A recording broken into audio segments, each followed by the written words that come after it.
unless you have flash, there is much to go for. I like Jace a lot more because you can kind of match that range, and you're not going to end up being in that scenario where KC, the last time they had to deal with Xerath in a lot of range, they were getting hit from continents away. I'm always so fascinated by how these drafts go for a lot of these teams, especially considering they pick up the Jason out here as well. It feels, and this is an OL. Let's see it. We're already seeing control over this bottom brush, seeing if there was a play there for LDLC, and it makes a lot of sense. Usually a really big answer into things like Ezreal Karma, especially when you have these lanes with a lot of all-in kill threat like JHIN Leona, is sitting in that brush, trying to get a level 1 play and force out a lot of their potions, biscuits, whatever they end up going for here. So they make sure that that can't actually happen as KC stack up to the top side. We highlight a lot. Early game is the shining spot for KC, and I think for most of their games, especially in the last 3-4 weeks, it has been. So now with 113, player we highlight a lot on this Volibear, is going to be able to, he needs to try and find some of these angles to make plays happen. So far for now, he'll try to make a small setup play right on the red buff of LDLC. Now Yike is obviously aware of this, and so is Execute. As DOS moves up his here as well. He'll land the Karma Q. So that mantra does hit for quite a fair bit. Yeah, no resistance early on the Volibear. No shield landed. They have to use the ignite. The heal used as well. He's gonna stay alive. Oh no, he's not. Ica with this ignite from mid. Wow. That's so bad for 113. Oh my god. Yeah, I'm not gonna lie.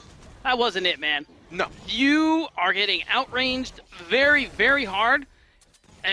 When it comes to like those mantra Qs, the mystic shots coming out, I don't know how you think you're actually going to be able to come out on top, especially in this level 1 situation. So he saw what happened, 113, no flash, making some of his ganks harder, and he gave away first blood to Aka on one of his signature picks, the Xerath. Like you said, aim for KC just got that much harder.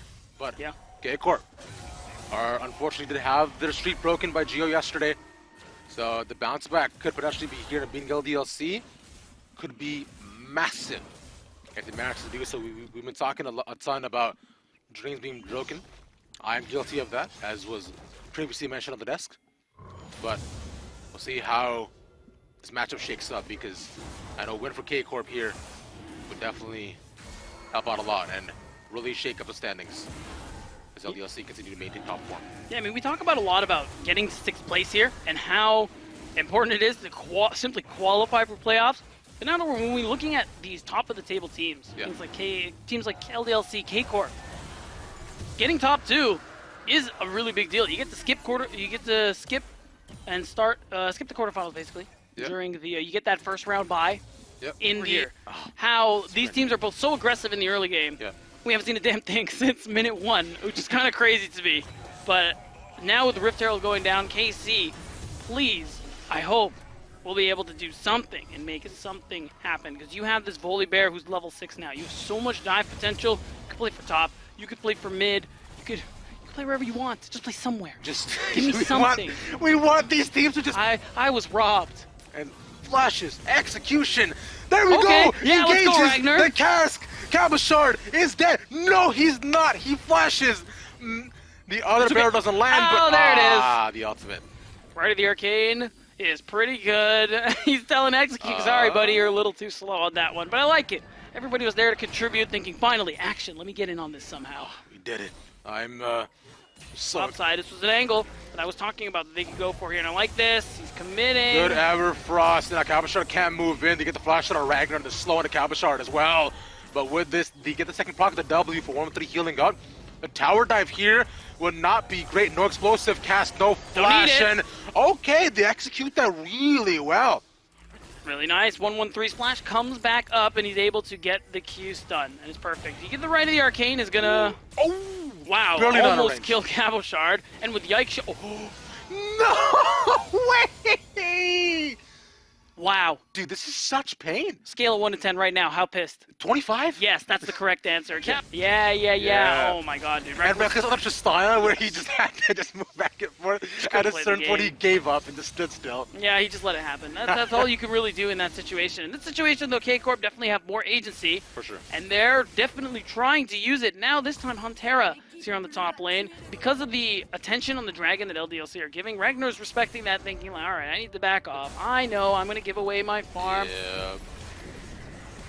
He's going to lose the entire wave. He can't move in. It's unfortunate. But this is the plan for KC, right? That's why you pick Jace. That's why, you know, you pick the Wolver because you want early dives. You want Cabochard specifically on the Jace pick to get ahead. Because they play for Cabochard naturally on Carmine. But with plays like this is exactly what you want to do to get him out of the lane, to move him bot side. You know, just to accelerate it even more, as there we go. Shelly will not get off a second charge, luckily. Traffic and tools. He's playing Frogger IRL.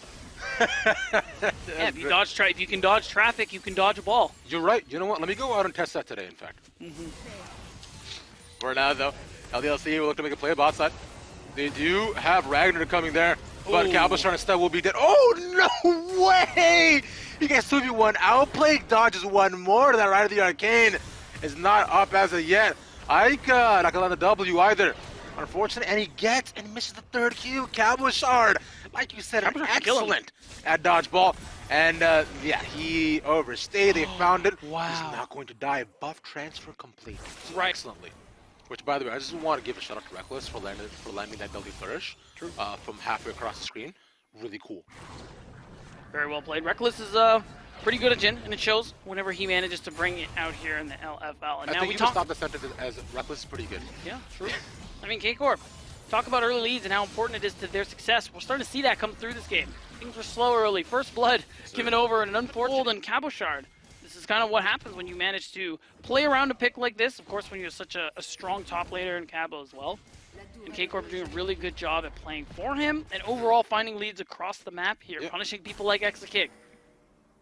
And we mentioned a lot about K-Corp and early leads, right? We say how, unfortunately, you know, when they're not necessarily super far ahead, especially we saw it in the Geo game yesterday, when they get punished early on, they haven't been the best at playing from behind.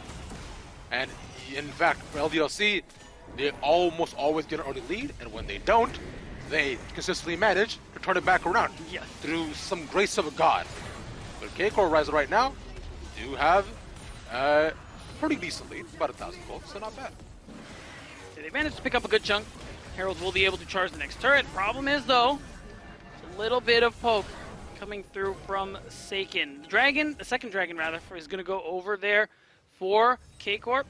But so it's like you said, LDLC, we usually can't count them out when they're behind, especially when it's only something like 1,000 gold. They definitely have ways to play this game and get themselves back into it. And the biggest thing for me is if they manage to get to objectives first, we're going to hold that thought. He is in trouble. Oh, yeah, that's the execution. There we go. Knocks him away right into Huntera's loving arms. Really well done. And like you were saying, the Emperor's Divide being used almost twice now for really well set up plays. Right, and I mean, Seiken's one of those players we talk about. When he's playing, he has CC, whatever champion he's playing on, he's so good with the setup. Whether it's TF, Brilliant Soul, all sorts of different things from this mid laner, and he's been able to do so much. When I start dodging, I was like, oh god, oh wait a second. No, it's fine. But Huntera might not be fine. He has 113 with him. The TP coming as well. Cabochard can hop over the wall, looking for an angle for the shock blast, finds it onto Doss. And there we go, that's the power slam. But the Everfrost not to see more. Ragnar is in trouble, caught inside the Red Baron pit, but it's not, sorry, just a red pit. But instead, Exakick will be the one taken out. Ragnar will get away with the flash, and suddenly LDLC lose 3 only for 1. It's a big fight. It did cost Exakick his cleanse still being rooted by the Deadly Flourish, and now Yike, he's looking around. He's strong too. Level 11, Gore Drinker done. He wants to try and make something happen here, but fighting with this dragon is not an option. All you can do is try and pressure Seiken. And that's one way to do it. There we go. He gets locked up, trying to CC the Emperor's Divide out, but they'll trade that for Soul Point and Mid Tower Gun as well.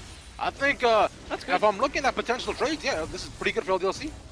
It's not bad. Really nice to punish Seiken, who's pushed up when you know you have visual. And they're also really into small I love this. And yeah, this is the We have actually seen quite a fair bit of Baron sneaks and baits over the past day. But this one might be one of the best, as unfortunately, they do get an inkling of it decently early on though. So they will have to eventually run away from it. But KC eventually stop that, and we'll see if LDLC want to try to go for more. Yike steps up. 1-1-3, and Hunter are ready for the response. It was a nice try from LDLC, but K-Corp, I like that Cabochard doesn't use the teleport. He stays. He knows that his 4 team members have enough to be able to force LDLC off the Baron if they were actually doing it, and they were. So it's easy. Cabo gets an extra injection of gold, 600 in his pockets after taking the tier 2, and this bot wave is so far pushed in, he can recall and walk to join his team, holding on to the teleport. Wow. So this is such a strong position for... Way down mid, as it is solo point right now for KARMINE. And them getting Yike would be one way to set that up, but they would have managed to do so still 5v5. Oh, wait a minute. Cabochard is here. They could find him. They go on to Yike again to find the re-engage, but instead Hunter dies first. 1-1-3 is a bit too deep. There's a trade-off though, but 1-1-3 dies too. This could be big for LDLC, but he managed to stay alive with a sliver of health, and they also take out Ragnar in the process. As Ika and Execution have to run away, they will get this mid tower, and they will get Dragon Soul. That flank from Cabochard was so good, making it so that now LDLC have that momentary hesitation. Like, hey, do we try and turn on him? Do we try and back off? And that's when K-Corp managed to pull the trigger. They jump in, and Ragnar doing his best to keep Cabochard at bay, even though it costs him his life. After all the damage that was coming in, REKKLES curtain call. This to put out too much pressure. As Cabo, sneaky. Oh my god. On Ragnar, there we go. The power slam, and just one Q. Okay! I'll pop the stopwatch. One more arcane. Oh! He's no alive! Way. He dodges it again! And he's TPing? He's TPing. He's fine. He's alive. He's going to the top side. And he's out of there. Not even close, baby. Yeah, I can't even believe it. Cabochard, they were throwing everything at him, every global ability they had, and it wasn't enough to take him out. It's unreal. It cost him both summoners, but he's able to TP away, keep top lane, push Yike in trouble. REKKLES has flash if he wants to try to get away, but Yike is in there by himself. He's blanked out by Hunter, and there's no support. I don't understand, but yeah, Dawson had run away as well. He's got to run away, tail between the legs, no jungle, no top means K-Corp get to go ahead and take the Baron for themselves. It's going to be so hard to force them off of it. It's going to be on Ika. A lot of poke on the Xerath, but he's going to have to do it at a safe range because Cabochard, he is looking for a kill. I believe he's looking, but instead, Doss was looking for something as well. Will not find it. Hunter will die, but that is just not enough for them to force them off the Baron. And Cabochard now, feeling very confident with that Baron buff.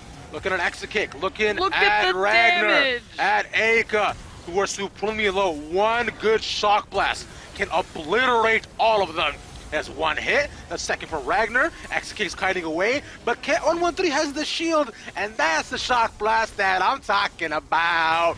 As 4 of them got the Baron. And that's it, K-Corp, they are taking everything, and you see how well way too far up, and I noticed now too, a second was, it's actually forcing them away right from the Raptor Pit. So, it's a really good job making sure that Doss and Aka aren't a factor in the fight. Because now with Baron on their side, 1-1-3 and the rest of KARMINE can look to just simply end the game.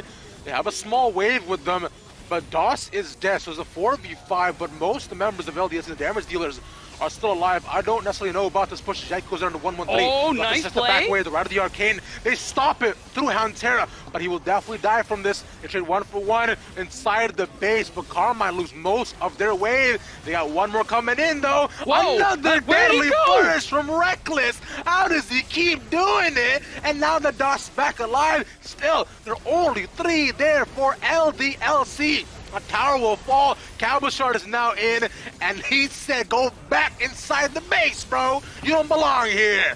And we actually kick dead. One final shot, and right now they're just getting as many kills as they can. They want to got positive KDAs, and that's one way to do it. They'll get the full ace, and they will end the game. K-Corp can't seem to beat Gamers Origin at any point in time, but I'll tell you what, they'll beat the best team we have in the league.